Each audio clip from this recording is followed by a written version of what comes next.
Sayyidina Abu Hurairah would sometimes narrate a hadith from Rasulullah sallallahu alaihi wasallam, and he would say, حدثنيه أهدب الشفرتين أبيض الكشحين. That such a person narrated this hadith to me, sallallahu alaihi wasallam, whose eyelashes were long, whose sides were white. إذا أقبل جميعا. When he turned to somebody, he paid full attention to him. He was focused towards that person. And when he turned to go, when he wanted to leave, he would turn fully and he would go away. Very easy to understand the chapter heading from this hadith, that you focus towards somebody, focus towards them completely.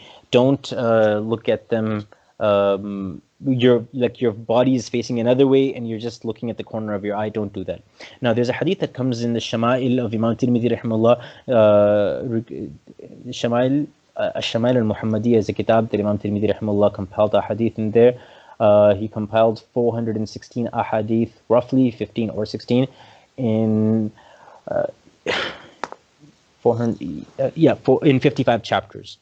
So in there it's mentioned that the Rasulullah sallallahu alaihi wasallam, actually the 8th hadith of Shama'il from the beginning, that the Rasulullah sallallahu alaihi wasallam, when he would speak to somebody, he would look from the corner of his eye. And over here it's mentioned that he would turn to somebody, would face him completely. How to reconcile? So over there the explanation is, and the same explanation can apply over here. When the Rasulullah sallallahu alaihi wasallam would look at somebody, he wouldn't look at them, like staring at them in their face. He will look at them in a way that's like, okay, the corner of your eye, in the sense that not like your head is faced the other way and you're looking from the edge, like the end of your eye, but more so in the sense that it's a light glance. It's not like a staring, gawking glance that's making the person feel like they are on the spotlight, right? Now, Rasulullah knew that, he was very approachable and relatable, but he knew that, people would sometimes be intimidated by him, and they would be, they would be frightened in his Mubarak presence, despite him not being a person that people should be frightened because of how calm and pleasant his demeanor was. So when he would turn to somebody, he would focus towards that person, but then he wouldn't make them, that feeling that when you were younger and you were called to the principal's office, or you were in trouble, your parents were disciplining you, and that one look that your parents give you, that's enough for you to, your appetite is gone, and you've got an anxiety, clouded mind. You have no idea what's going to happen in the future. Your conscience is eating you up, like, what did I do wrong? Why are my parents giving me that look, right? So Rasulullah, to avoid that, he would never make such a, a staring impression of himself when he would be speaking to somebody, but he would look towards somebody, he would be focused towards somebody. That person wouldn't feel that I'm not worthy of the Prophet of Allah. He would never feel that way, that Rasulullah is looking, he's focusing on people, other people, and he's just, because he feels obliged to listen to me, that's why he's still allowing me to be in his presence. No, he would focus towards that person, and when he turned to go, he would turn and he would go fully away, not like going away but still peeping behind his shoulder to make sure that you're still all, like when you're a teacher, you're stepping out of the class, you want to make sure the students are all learning, so you look from over your shoulder to make sure that they're all learning. That wasn't the case with Rasulullah sallallahu alaihi wasallam.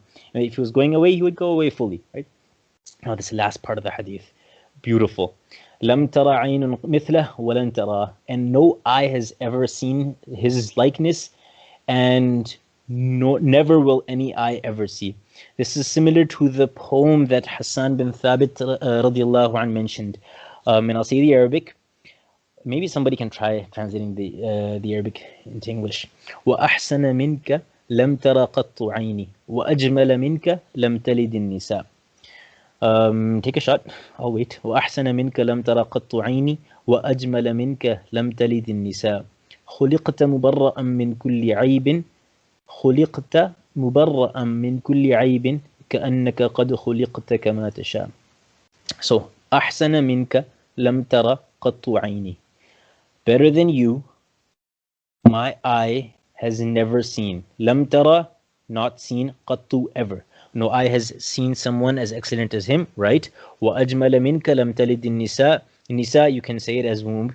No, women have not given birth to anyone as handsome as you. خُلِقْتَ مُبَرَّأً مِّن كُلِّ عَيْبٍ. You have been created free from any fault, defect, imperfection. كَأَنَّكَ قَدْ خُلِقْتَ كَمَا تَشَاءُ. Take a shot at this, Zaki. If you can translate this, I'll be very happy. كَأَنَّكَ قَدْ خُلِقْتَ كَمَا تَشَاءُ. Or anybody for that matter, anybody can translate this, as if you were created as you wished. So the translation that I had used when I taught this in Shama'il is as if you were sculpted how you wanted to be, right? You were sculpted how you chose to be sculpted, right? And this is just, when you read these words, you think to yourself, think of the leaders of the past, the kings and queens, and whenever they would be in power, they would want an artist to paint their portraits. And Rasulullah sallallahu alaihi wasallam, this is people describing him as such. He had no need to ask people to remember. People would consider it an honor to be those who would describe the Messenger of Allah sallallahu alaihi wasallam. So wasaf is a person who describes the Messenger of Allah sallallahu alaihi wasallam. People would consider it an honor to be called wasaf. Anyway.